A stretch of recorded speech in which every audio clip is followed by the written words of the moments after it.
Well, folks, it's really not funny anymore. When 200,000 people last week lost their homes in an area where it never floods, and they lost their homes to flooding, when hundreds of people are dying, drowning in floods in areas where they've never had to see floods, it's not funny anymore. You know, it's weird weather, and look at the entire globe. If it looks like the entire globe has a haze of precipitation hanging over the entire globe, okay, 90%. If it looks like that, it's not your imagination. Even this very light color blue is precipitation. The jet stream is split. You can see the boundary going through Texas. There is going to be some rain in southern Texas. They'll be getting some relief here pretty quick. But when the entire globe looks like special effects, you have to take note, and you have to ask, well, where is all this precipitation coming from? Now, granted, some of you are going to say geoengineering, and yes, there's mineral oxides all over the place. That layer of haze is gagging almost, but what you're seeing here is largely precipitation. That's why you're seeing these incredible floods. And if you haven't found or even researched what's going on in other countries regarding the flooding, you need to do so.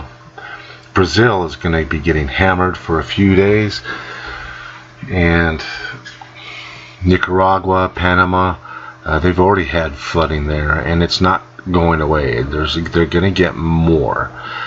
And this just really bears in mind why we even make these videos, is you really have to be heads up anymore.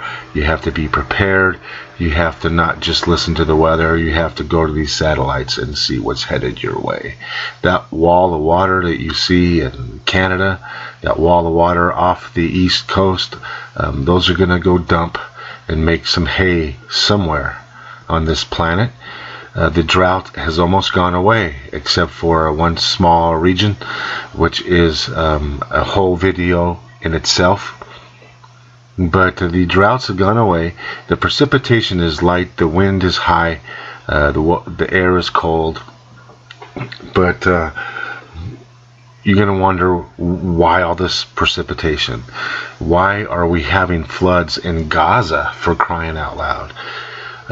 In Africa, where they don't have floods, why are 200,000 people evacuated? What is going on? And it's really, really very simple. Your oceans are sitting at record warm temperatures. And don't confuse ocean temperature with air temperature. And ocean temperatures, as you know, the warmer water gets, the easier it evaporates. Now, that lends itself to a lot of widespread global precipitation. You throw in sulfur dioxide from all these volcanoes, and you throw in geoengineering, and you can rapidly cool the upper atmosphere. And in essence, Earth becomes a still, where you evaporate water at a source, and you condense it somewhere else to create rain.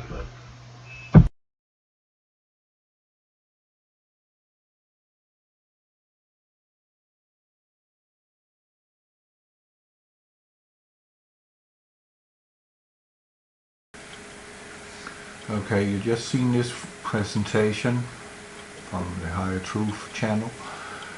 We're looking here at the jet stream of planet Earth. This is a flattened out image of the entire wind pattern. And as he was pointing out that our jet stream is split, you see the split here, that is splitting. But as I have said many times, due to the Gulf oil spill, we do not any longer have the loop current going up here to Greenland in this direction and driving the ocean conveyor belt.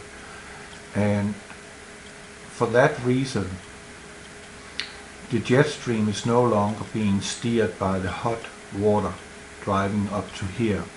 That actually kept the jet stream up in this area, swinging down over America normally, but more like this curve here. But you see here how thick it is and how it splits up. And it's going further and further south. The jet stream is now over North Africa, meaning Morocco, Algeria, and it's also swinging in over Libya and Egypt. And it's definitely on the European continent too. So you can see now one of the reasons why our weather is out of whack is because we got a tropical jet stream running here in this region, but as you see here, the jet stream is splitting up.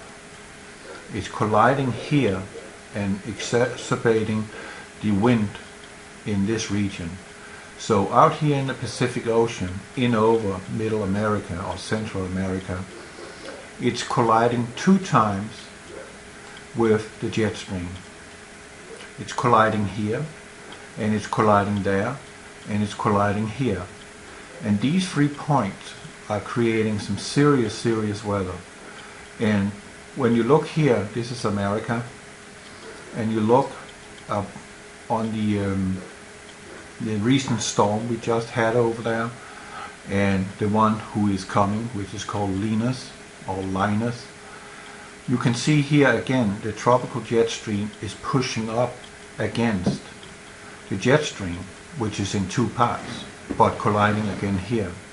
It's splitting here, as you see, it's splitting here, it's splitting 2 times. And there's a reason for why it is splitting. We have a little pesky area up here in Alaska called Gagona or Gakona. We have a HARP facility there. We also have a HARP facility sitting in the Caribbean right here. And we also have one in Brazil. I don't know if we have anyone over on the west coast of South America. I'm not so sure about that, but we got one here, and we got one there, and we got one up here. Norway also got one, and I will not put it past myself that Norway is part of this, because if you look back in history, they were very pro Adolf Hitler, many of them, and these people here are also very pro-Hitler, Operation Paperclip. But that's another story. We're talking about the weather.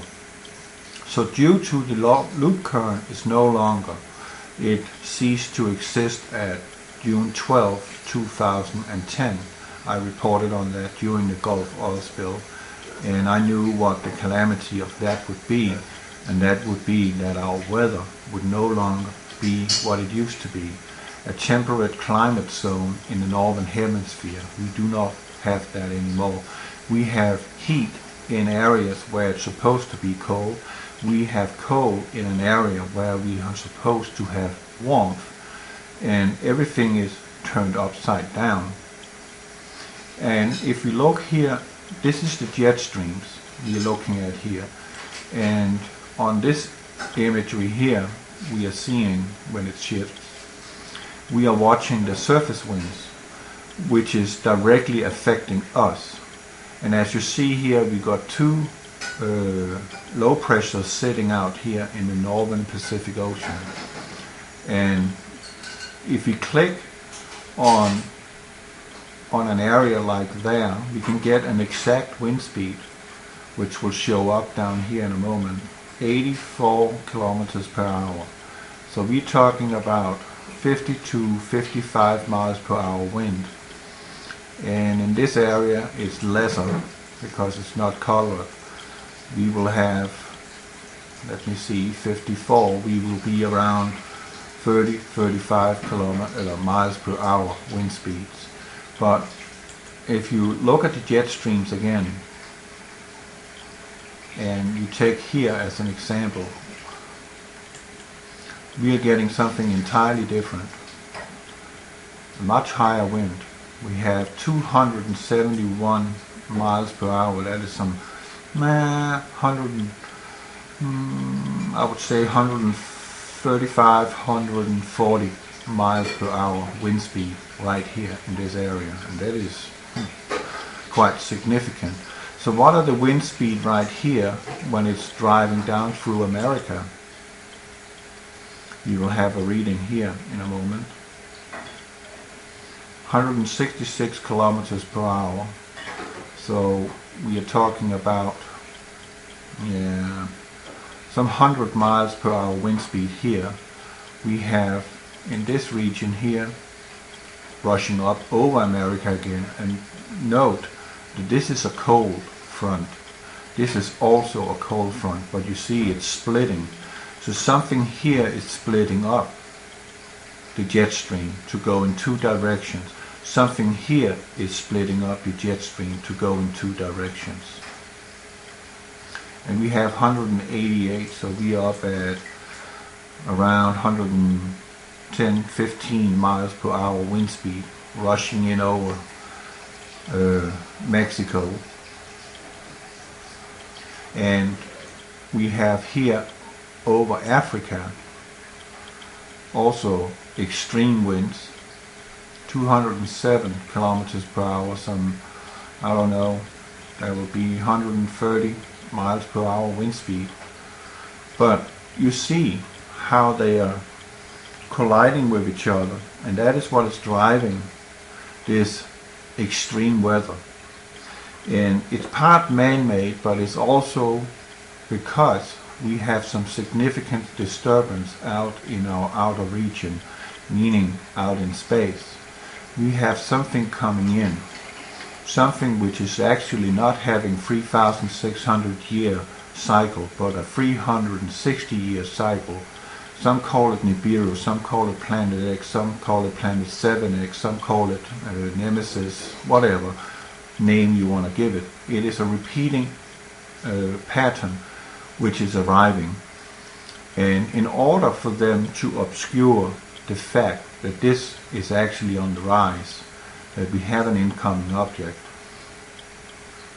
they have to take control over the weather, because if they do not control our weather and blaming it on us and that it is man-made because of us, the weather would make life on planet Earth unbearable, meaning it would be extremely hot, because fact is, and that is even said by the astronomers themselves and NASA themselves, which you shouldn't trust, but at least they came out and said that all our planets in our solar system is heating up, including Earth. We are not the exception here. So in order for them to hide, they need to chemtrail so they can obscure certain colors in our sky. They also need to control the weather. And the reason for all the moisture in the atmosphere, as you saw in the first sequence, is because Earth is heating up. And when we have a heating, and we have a 70% body of water on our surface, we will have a lot of evaporation of water, meaning vapor, moisture in our atmosphere. And that combined with the chemtrails and the manipulation of our weather, making it seems like we are living literally under overcast conditions, more or less. And that is almost 100% overcast condition we have on planet Earth. And that is actually quite significant. So, in order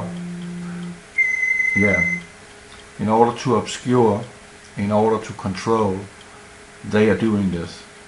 And much of it is man-made, but it's definitely also because of the incoming object in space, which will arrive here in maybe 1 year, 1.5, 2 years. It will be around. God bless you.